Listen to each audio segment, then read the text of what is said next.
Mirsa, ketemu kembali di acara ngopi ngobrol pintar bersama saya di sini Asep. Kebetulan pada saat ini saya ditemani oleh teman lama saya, Bro Aris. Kemana aja Bu Aris teh? Oh, ada aja, nggak akan kemana-mana. Hatiku tetap di Majalengka. Bisnis kuliner masih? Oh ya masih, wah, wajib, karena kuliner itu jurus untuk bagaimana kita meramu. Di politik mau apapun juga strategi meramu itu resep-resep itu.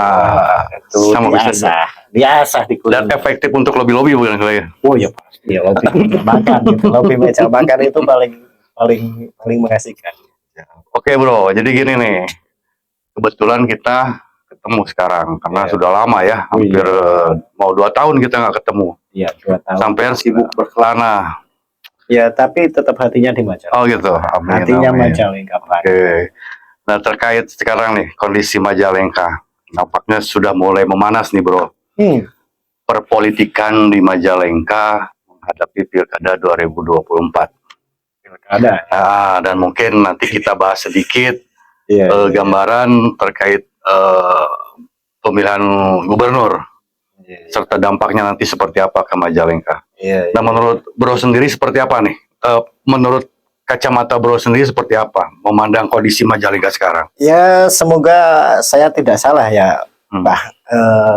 Kalau melihat kondisi situasi politik Majalengka, tak pikir tidak terlalu banyak perubahan, cenderung statis.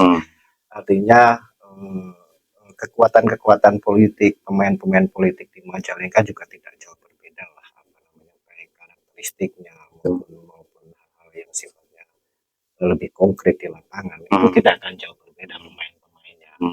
Dan ini yang menjadi sebuah fenomena di Majalengka ini kan masih terlalu minim ya, untuk ketika orang memasuki kontestasi pilkada itu kemunculan calon-calonnya itu sangat minim. Artinya bisa dikatakan ya apa ya, entah ketertarikan untuk terlibat dalam pilkada secara menjadi sosok yang menjadi pemain utamanya itu sepertinya animonya masih terlalu kecil ya, sehingga sosok-sosok yang dimunculkan di pilkada juga nggak akan dari nama-nama yang bahkan ada kecenderungan sekarang momen-momen pilkada ini seperti kalau ngelihat yang sekarang nih seperti jadi batu loncatan menghadapi pensiun barangkali ya. Oh iya, ya karena apa ya? Kalau saya pikir ini apa namanya, banyak hal yang menjadikan kenapa kok ini menjadi kekuatan-kekuatan partai politik yang ada di Majalengka. Kita lihat aja lah, kita bukan tetap dengan menaruh rasa hormat terhadap teman-teman di partai politik kan, gitu kan. Dari partai politik yang ada di Majalengka, ketua partai mana sih yang paling siap untuk berkontestasi di pilkada? Saya pikir kalau di Majalengka ya Bro ya, itu hanya PDI yang siap untuk mengorbitkan calonnya, ataupun katakanlah elit politik dari partai yang siap untuk kadernya memajukan kadernya dalam kontestasi partai politik. Ada lagi satu nih, PKS. Kalau PKS biasanya pasti dia akan tetap berpartisipasi aktif dalam proses pilkada. Saya pikir baru itu. Apalagi Pak Nur Hasan Jaidi juga gagal di Senayan ya. Iya, itu mungkin bisa jadi lah. Ya sepertinya juga itu harusnya menjadi PR bersama, karena kalau saya lihat di daerah lain nih, calon itu banyak Bro. Masyarakat itu disuguhkan oleh banyak pilihan bakal calon pemimpin. Iya.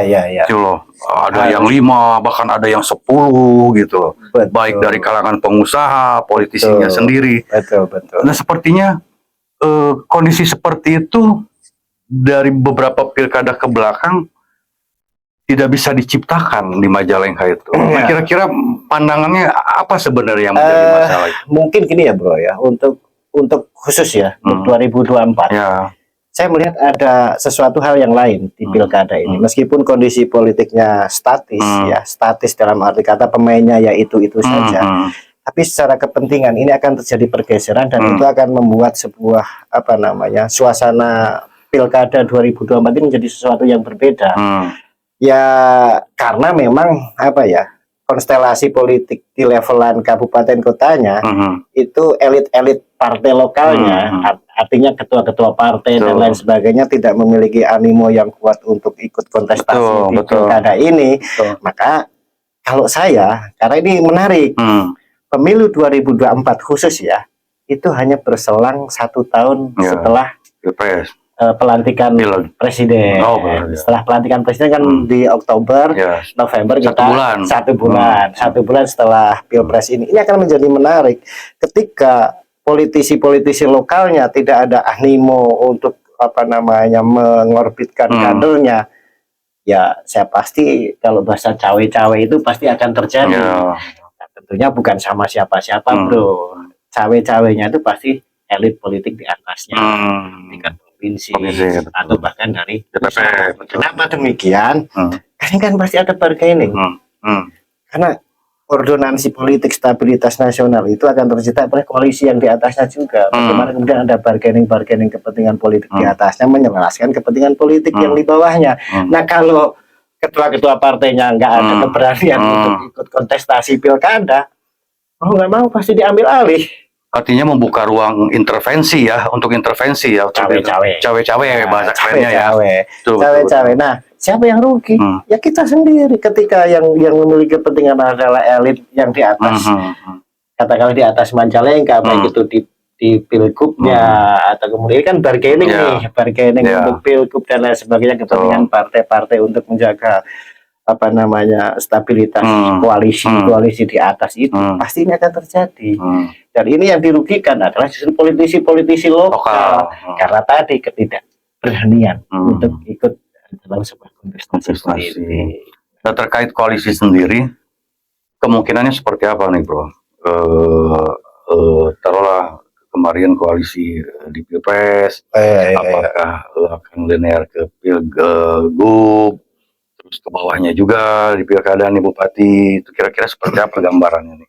Kita juga masih melihat perkembangan nasional ya, apakah ada bargaining khusus dengan pihak pemenang dan pihak yang kemarin kalah dan lain sebagainya. Karena bagaimanapun juga nih, ini kan posisi yang menarik itu kan posisi di Majalengka ini PDI pemenang di Majalengka, tapi kemarin waktu Pilpres termasuk dalam gerbong yang kalah, katakanlah begitu.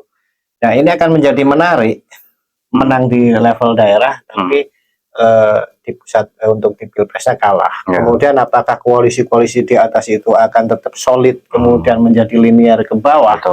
Itu juga bargaining level atas, kan itu. Makanya aku bilang ini 1 bulan setelah Pilpres ini satu bulan setelah pelantikan presiden ini adalah pilkada yang menarik.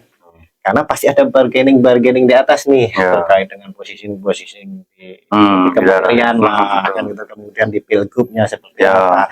Makanya saya cenderung melihat kalau pimpinan partai politik animonya untuk menciptakan kader partai politiknya berkontestasi dalam pilkada di Majalengka ini rendah, sehingga yang muncul hanya calon A dan calon B katakanlah. Karena aku melihat kalau per hari ini hanya dua ordo besar yang ada di Majalengka, petahana dan yang menginginkan perubahan. Tapi bagaimana kemudian hitung-hitungan politiknya itu cenderung pada probabilitas opportunity aja. Bagaimana keberuntungan apa. Jadi kalau gardannya itu udah gardan bisnis gitu, gardan politik. Padahal kan kalau politisi memang dua ya. Ada gardan politik, ada gardan bisnis gitu. Nah, kalau dominan di sisi bisnisnya, ini pasti hanya mengejar pada nanti kemungkinan opportunity yang akan dia dapat kan. Nah kalau melihat ini, aku ada yang menarik bro. Tadi bro menyebut bahwa ketika tidak lolosnya katakanlah Nur Hasan Zaidi PKS dengan kursi PKS yang cukup signifikan, pasti kalau PKS aku yakin dia akan mempersiapkan. Ada juga fenomena yang luput dari pandangan kita, itu keberadaan P3 di Majalengka dan sosok senior, sosok Pak Pepet ini kan dia juga menjadi sebuah bargain yang kuat karena merupakan sosok di atas level bermainnya sudah di level provinsi. Artinya apakah ordonansi di pilgub nanti berefek berdampak pada Majalengka? Saya pikir untuk peluang itu sangat memungkinkan, memungkinkan, bagi betul. seorang Pepet, Ya, bagi seorang Haji Pepet Ya. ini pasti akan memiliki betul. peran untuk melakukan itu ketika pimpinan-pimpinan partai lokalnya, Ya. gitu kan, tingkat kabupatennya ya masih seperti ini bro. Ini tapi yang rugi siapa? Ya yang jelas kepentingan lokal. Kalau ini sampai cawe-cawe politik dari tingkatan di atasnya dan bahkan diambil alih sama pusat, ya Majalengka Ya, ya. statis. Kalau menurut aku statis gitu. Apalagi kalau di capek-capek bikin partai, mencari suara, berebut suara, berkontestasi di pileg, ketika di pilkada hanya jadi tunggangan politik. Betul. Para pensiunan atau orang yang siap-siap pensiun gitu. Ya. Orang yang siap-siap pensiun hanya untuk Atau kepentingan pribadinya untuk betul. melanggengkan kontribusinya dalam karir politik di pemerintahan, katakanlah begitu. Ini sangat disayangkan gitu loh. Ketua partai, saya sebenarnya memimpikan karena kalau dilihat formasi di dewan, 4 pasang calon itu bisa terjadi. Ya, betul. Dengan komposisi kemungkinan Ya. A, kemungkinan B, kemungkinan B, itu dengan beberapa kemungkinannya, itu 4 pasang calon. Dan ini sebenarnya menarik kalau 4 pasang calon, masyarakat juga diberikan pilihan yang lebih banyak, kan begitu kan. Juga menutup tadi kemungkinan hanya menjadi kepentingan para orang-orang pensiunan pejabat atau orang yang mau pensiun, yang mau melanggengkan itu yang menarik. Betul. Itu saya pikir kesadaran ketua partai juga ya, kesadaran ketua partai atas dorongan dari elemen-elemen masyarakat, bagaimana mendorong partai-partai ini juga bisa menyiapkan kader terbaiknya, sehingga pilkada itu nama yang beredar tidak hanya itu lagi, gitu kan. Makan aja kalau makan menunya tahu tempe enak bro. Iya betul. Iya kadang saya suka heran gitu loh. Pengusaha aja di ruang lingkup pengusaha di Majalengka sebenarnya kan banyak bro. Pengusaha Majalengka itu yang maju lah, sukses di luar, itu kan di luar. Tapi ya sampai sejauh ini pun tidak ada yang ketertarikan. Betul. Iya. Ya saya yang bukan orang partai lah, hanya masyarakat biasa. Ya jujur juga merasa prihatin. Gitu kan. Harusnya kan ya mereka itu yang secara finansial sudah aman untuk dirinya. Apakah tidak ada keinginan? Sudah saatnya waktunya mengabdikan diri pada daerah. Nah itu. Saya sebenarnya juga heran gitu loh. Kemana orang-orang sukses Majalengka yang sudah di luar sana? Kenapa tidak pulang kampung untuk ikut partisipasi lah, bagaimana membangun demokratisasi di Majalengka ini, sehingga tidak itu aja lah kan. Sebenarnya nanti hukum Gosen berlaku itu. Oh gitu. Hukum Gosen itu kalau udah melepek bosen lah gitu kan. Kita bosen kan gitu kan. Bisa nggak milih gitu. Ya, bosen yang dipilih, yang dipilih itu lagi. Kayak nggak ada orang aja kan gitu. Nah, ini PR bersama dan ini memang perlu kesadaran dari seluruh elemen politik. Tapi apapun yang terjadi, Majalengka ini akan menarik. Kalau kondisinya tetap sekarang, itu kepentingan di Pilgub itu yang akan menentukan arah pilkada di Majalengka. Nah, koalisi di Pilgub sendiri sejauh ini seperti apa nih pengamatannya? Karena saya lebih tertarik melihat Majalengka. Enggak juga di Pilgubnya itu Ridwan Kamil dan KDM nih, Kang Deddy Mulyadi ya. Iya. Menarik memang. Seperti apa tuh, Bro? Menarik. Ini memang kayak ada kalau ini kan memang ranah nasional ya, ranah nasional. Ketika Ridwan Kamil sama Kang Deddy ini berasal dari kubu yang sama, kubu yang sama, kubu yang menang, artinya di koalisi yang sama kan gitu kan. Nah, aku melihatnya kayaknya juga kalau di Jawa Barat ya, sebenarnya ada 2 partai yang memiliki kedekatan secara psikologis, itu adalah PKS dan Gerindra. Nah, kalau PKS Gerindra ini kemudian bergabung, apakah bisa bersatu dengan munculnya itu terlepas nanti apakah PKS bisa merespon itu atau tidak, ataukah Gerindra juga dengan PKS. Itu sebenarnya kalau analisisku itu Gerindra PKS akan memenangkan Pilgub. Tetapi kan masalahnya ada kondisi-kondisi psikologis dari koalisi yang berbeda itu apakah ini konstelasi nasional akan tetap berlaku pada pilgub, dan ini kita lihat aja nanti bargaining menjelang pelantikan itu, apakah nanti ada deal-deal antara kubu pemenang dan kubu-kubu yang kemarin kalah. Kalau itu bisa cair di nasional ya menarik gitu kan, gitu kan. Karena sejauh ini kalau di pilgub itu PKS masih disandingkan dengan PKB ya, kalau saya begitu. Karena koalisi ya. Sama dengan isu di Majalengka juga sebenarnya. Ya. PKS dan PKB, Nur Hasan Jaidi dan ketua PKB ya. Iya, iya. Kemarin kan sempat diisukan bakal maju. Nah, artinya kan kalau Pak Nur Hasan Jaidi sama siapa Johana, ketua PKB, terus misalnya Pepep kalau jadi misalnya gitu kan, maju dari koalisi dengan Golkar. Iya, iya, iya. Nah, cuma gini bro, aku kemarin ngobrol sama teman-teman di Jawa Tengah ya, di Solo. Itu ternyata komunikasi antara Gerindra dan PDI dan Gerindra pun berlangsung baik untuk urusan di pilkada. Artinya memang Gerindra ini apa namanya, kayak semacam pendulum kemenangan kan, gitu kan. Makanya ketika di salah satu kabupaten lah di Sukoharjo itu, Solo juga sama. Meskipun PDI pemenang di situ kursinya mayoritas 21 anggota dewan, tapi mereka tetap masih membuat koalisi dengan partai lain. Jadi tidak all in dengan satu partai. Ketika PDI itu akan tetap akan mencari pasangannya. Nah, menarik gini kalau di Majalengka katakanlah, kalau ada bargaining politik di atas, kemudian PDI dan Gerindra katakanlah kemudian terjadi koalisi di Majalengka, itu juga akan menarik kan, gitu kan. Cuma memang kalau rumor terakhir nih katanya si PDIP juga arahan dari DPP itu untuk melakukan koalisi. Iya. Ya, memang betul. Tadi arahnya memang ke Gerindra. Iya. Cuma kalau dilihat di Majalengka dengan kondisi Gerindra sekarang seperti ini, menurut sendiri seperti apa nih? Ada apa ya, pemain bola liar di Majalengka itu namanya PAN. Karena itu pemain bola liar yang apalagi posisi kursi sama sekarang ya. Posisi kursi 5 sama, kursi ya. Posisi kursi sama di kubu koalisi yang sama. Tapi kalau lihat track recordnya itu PAN itu selalu memainkan bola liar yang sulit apa ya, kadang-kadang merepotkan, kecil memang tidak terlalu signifikan, tetapi terkadang pergerakan PAN ini juga menjadi sesuatu hal yang merepotkan gitu, merepotkan bagi apa namanya dalam kontestasi sebuah pilkada kan, gitu kan.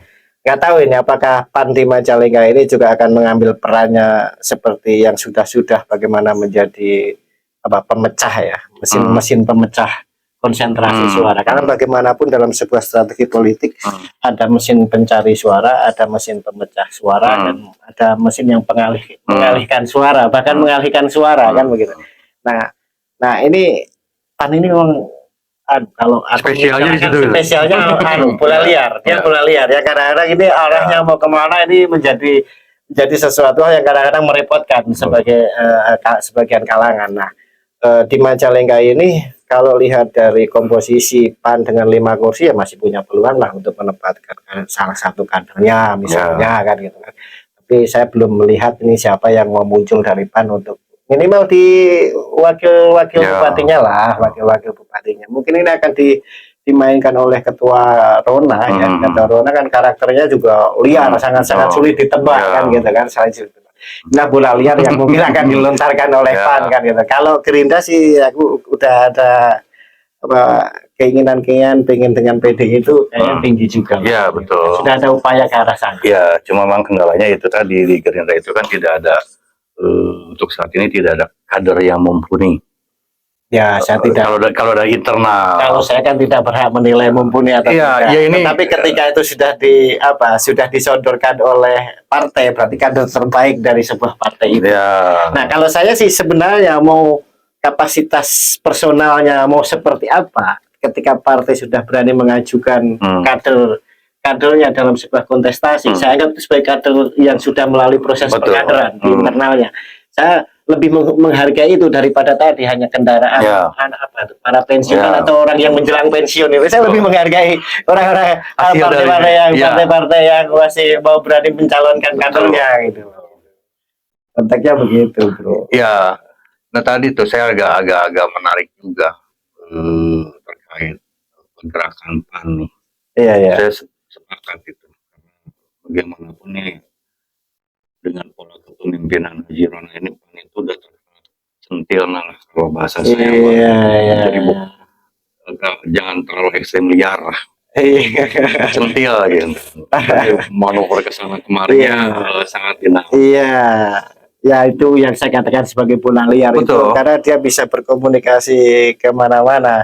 Nah, tapi tadi ada fenomena ketika seorang figur pepet ini itu bisa menciptakan turbulensi Betul. politik di Majalengka. Betul. Karena senioritas dia di dunia politik sudah tidak diragukan lagi ya, kan, betul. gitu kan. Nah, ini akan menjadi menarik nih, ada bola liar PAN, ada turbulensi politik yang diciptakan oleh seorang pepet ini kan juga akan menjadi menarik, dan saya lebih seneng kalau itu muncul muncul menjelang pendaftaran ini. Partai-partai kemudian akhirnya memancing partai-partai lain untuk mempersiapkan kader-kader terbaiknya. Oke, ini demokrasi Majalengka. Betul. Ini pestanya orang Majalengka, bukan pesta cawe-cawenya pusat atau cawe-cawenya Jawa Barat kan gitu kan. Nah, ini yang menentukan arah Majalengka. Jadi jangan sampai kondisi politik yang statis macam sekarang ini. Aduh, prihatin, Bro. Hati saya itu tetap Majalengka. Majalengka is the best. Saya peduli Majalengka. Mau sampai kapan tuh? Nah, dengan kondisi seperti itu, kira-kira menurut pengalaman Bro nih, yang malang melintang di politik bukan hanya di Majalengka seperti saya nih, kira-kira masukan apa ke teman-teman di partai gitu loh, supaya menjadi bahan evaluasi? Ya minimal Majalengka teh sama kayak yang lain lah, pada saat ada kontestasi politik seperti ini teh banyak calon yang bisa diajukan, yang ditawarkan ke masyarakat gitu. Kalau aku tadi merubah mindsetnya, mindset ketua-ketua partai itu ketika bermain dengan double guardian itu artinya politik dan bisnisnya, itu jangan sampai bisnis itu lebih dominan, sehingga di sini ada sisi-sisi politik yang memang betul-betul dikembangkan dalam apa namanya think tank partai gitu lah.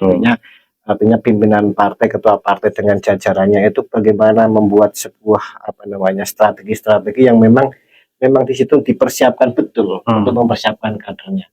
Pokoknya bahasa saya mah underline-nya jangan sampai partai-partai itu mau dimanfaatkan oleh pensiunan birokrat atau mantan orang yang orang siap-siap pensiun kan begitu, batu loncatan untuk memperpanjang karir politiknya. Wah, kalau saya sebagai seorang politisi, apalah arti perkaderan di internal partai. Gitu kan. Jangan sampai kemudian stempel partai gagal mengkader kadernya untuk menjadi seorang apa namanya pemimpin di Majalengka ini, jadi stempel yang abadi. Saya pikir itu, Bro. Jadi dari mindset, dirubah mindsetnya. Jangan berpikir nggak ada uang ini, udah tempur aja dulu. Karena banyak kok kasus di beberapa kabupaten kota yang partai itu partai biasa aja, partai kecil, dan keuangannya pun juga keuangan standar. Karena masih ada namanya opportunity. Kalau bicara analisis SWOT gitu ya kan, kekuatan, kelemahan dan lain sebagainya. Opportunity itu juga bagian yang menentukan kemenangan kan gitu kan, kan gitu. Artinya ketika opportunity itu datang dan itu tidak disadari by strategi, artinya itu adalah faktor keberuntungan yang dilakukan oleh pemilih pada saat itu menginginkan terjadi sebuah perubahan. Wallahualam pasti semua akan terjadi, Bu. Saya yakin itu. Makanya ketua-ketua partai jangan kemudian ini nggak ada uangnya, nggak ada apanya, nggak ada biaya kampanye dan lain sebagainya. Tidak akan pernah terjadi perubahan. Ya, jadi jangan sampai juga ada pemikiran di luaran itu seolah-olah nih pilkada ini jadi ajang kembalian modal di pileg kemarin nih, Bro. Iya. Karena bisnisnya itu karena bisnisnya yang berjalan. Karena bagaimanapun sepertinya pileg kemarin itu biaya politiknya sangat besar. Betul, itu tidak bisa kita Ya. nafikan. Memang ada kos politik, tapi itu kan sebuah resiko. Bagaimana ketika kita bagaimana membangun sebuah demokratisasi di tengah kuatnya pragmatisme, ya itu tugas dari orang-orang politik lah. Ya, termasuk kita ya yang dorong-dorong, Ya. minimal kita dorong-dorong, ayo maju. Tim hore lah kita Tim di hore. luar. Betul. Tapi enak udah benar. Ya. Nah kalau perkiraan nih, misalkan Apa ini? di pilkada nanti di Majalengka itu ada 3 calon nih bro, Ya. Pak Haji Karma, Ah, Pepep, ah. Nur Hasan Jaidi. Ah. Nah, seperti apa gambarannya bro? Terakhir nih, seperti apa? Kalau bicara ini, kalau kemungkinan pertama ya, Ya. koalisi politik yang akan memungkinkan kalau berdasarkan koalisi nasional itu adalah PDI dan P3. Ketika karena bersanding dengan PPP ini juga akan menarik karena ini linear, artinya ini kemungkinan yang paling linear. Kemungkinan yang paling linear itu karena satu koalisi P3 dengan PDI untuk di atasnya. Kedua juga PPP ini kan juga di levelan Jawa Barat, artinya untuk lobbying ke pusatnya juga sudah tidak ada sekat lagi. Artinya ini juga bisa terjadi bargaining khusus antara PDI dan P3. Ya, paling mungkin itu adalah karena tadi ada bola liar PAN ini. Bola liar PAN ini siapa kan gitu kan? Apakah Rona ini akan menggadaikan kemarin hasil di pileknya, kemudian meninggalkan begitu saja posisi di kedewanannya untuk maju di pilkada, atau bisa jadi ada kuda hitam dari PAN juga, karena saya juga melihat kayaknya ada kuda-kuda hitam belakang gitu kan? Atau kuda putih. Karena kulitnya putih gitu. Karena kulitnya putih, akhirnya kuda putih lah. Jadi kuda putih yang disiapkan oleh PAN di pilkada ini. Karena bola liar PAN ini juga akan menarik gitu loh kan. Dan untuk beberapa kalangan ditunggu-tunggu tuh permainannya Haji Rona itu akan seperti apa nanti itu. Saya pikir dia akan memainkan kuda putih. Kalau saya ya, karena gardan politik ini, gardan politik yang akan dimainkan, bukan gardan bisnis. Kalau gardan bisnis kan dia, masa saya melepaskan yang saja kemarin menang kok ya. Nah, ini pasti gardan politik. Siapa yang dimainkan? Kuda putih itu dari PAN. Tapi nggak tahu ini siapa soalnya. Kalau saya sih sebenarnya sudah ada bocoran, tapi kita bahas nanti itu bro. Kapan ya? Di pertemuan kita selanjutnya itu mah, karena kita ketemu biar jadi kalau terbangun kesepahaman itu akan menjadi kejutan gitu. Nanti kalau saya dibahas sekarang, Haji Rona bisa komplain ke saya. Oh gitu. Ya, jadi biarlah itu menjadi pembicaraan kita ke kalau depan. Kalau kita kan hanya ngobrol pintar. Ngobrol pintar itu kan yang bermain ini kita, bukan ini kita kan. Gitu. Mau dimarahin mau apa, yang bicara ini kita. Selama yang berbicara kalau pikiran kita ya santai-santai aja kan gitu kan. Itu masih sangat dirahasiakan. Tapi ya kalau itu terjadi ya bagi saya penilaian awalnya sangat luar biasa. Saya berharap itu terjadi. Jadi kuda putih dari PAN ini akhirnya memancing. PAN aja yang 5 berani, masa yang 6 nggak berani, yang 7 nggak berani kan begitu kan. Masa ia mau kalah sama yang 5 kan gitu kan. Nah, akhirnya nih bermunculan calon-calon baru gitu. Udahlah, kesampingkanlah punya duit atau tidak, punya modal atau tidak. Ini kontestasi politik, ini ajang pestanya partai-partai politik untuk menyodorkan kader-kader terbaiknya. Tapi memang tidak bisa dipungkiri juga, bro. Finansial itu untuk saat ini itu sangat menjadi pertimbangan penting ya, karena berkaca ke film kemarin, saya bilang kosnya lebih dari pil-pil sebelumnya tuh, karena mungkin terdorong euforia presiden atau seperti apa, saya nggak tahu. Jadi memang ke depan itu sebenarnya sih saya mencium malah lebih ke transaksional bisnis sebenarnya, kalau saya mau jujur ya.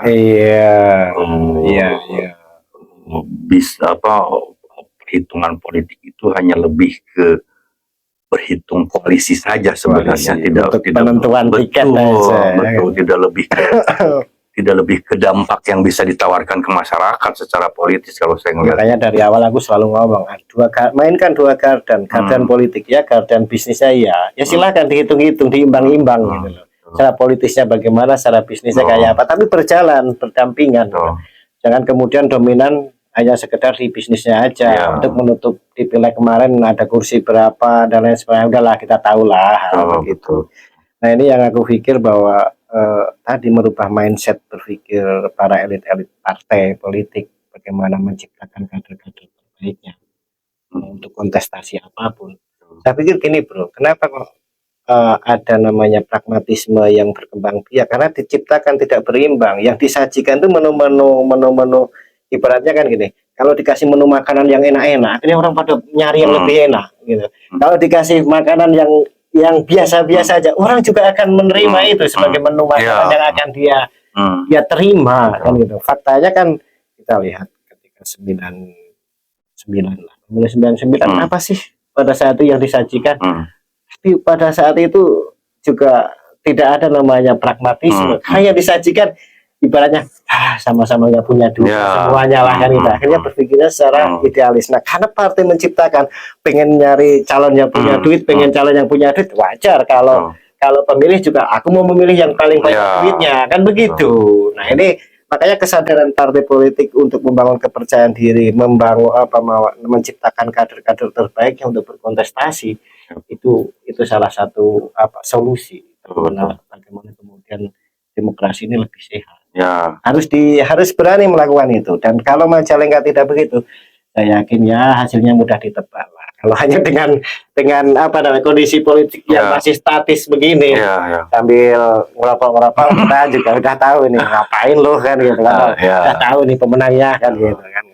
Itu unik gitu. Ya artinya memang semua harus diawali dari teman-teman di kepartaian ya bro ya. Iya. Mampu tidaknya menciptakan ring tank-nya, kondisian dan segala macamnya ya, sama mungkin mau keluar dari zona aman kalau menurut saya. Kan banyak orang berharap bahwa ketua partai ini di Majalengka banyak yang muda, itu semangatnya muda gitu loh. Kalau muda itu bukan umur, kalau saya muda itu semangat.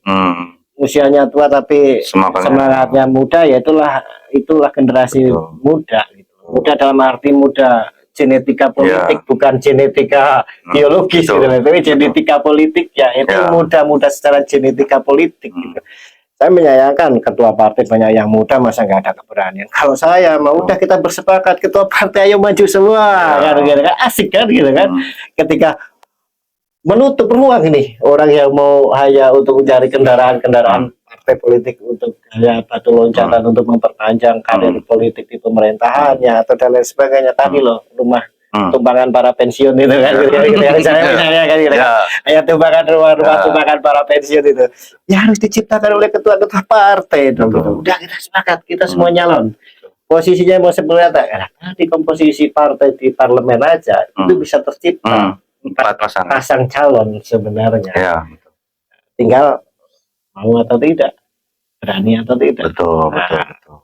Ibaratnya kalau kalah bersaing dengan yang punya duit, kita sama-sama punya duit, kita maju bareng yuk. Artinya menu yang seimbang. Iya, menu yang seimbang, standar. Banyak kabupaten kota yang nggak punya duit tapi calonnya jadi nggak punya duit, bukan pengusaha, akhirnya dengan kendaraan partai politik sama-sama pimpinan partai nyalonin, itu terjadi di beberapa kabupaten kota. Harusnya terjadi di Majalengka. Jadi di tataran pemilih juga tidak tercipta kejenuhan ya. Tidak ada itu hukum gosen itu akan berlaku, akhirnya melepek, lama-lama bosan milih orang-orang itu aja kan gitu. Oke bro, hatur nuhun bro ya waktunya nih. Kangen aku sama. Ya itulah. Makanya nanti akan ini mitra yang paling ada obrolan-obrolan ke depan. Makanya jangan terlalu banyak di luar kota bro. Aku di mana-mana tapi hatiku tetap di Majalengka. Itulah. Jadi biar kita bisa ada obrolan-obrolan panjang lagi ke depan. Oke. Oke pemirsa SMM TV, sepertinya cukup di sini. Pembicaraan obrolan saya dengan Bro Haris. Kita akan ketemu lagi dalam pembahasan yang lain ke depan. Hatur nuhun.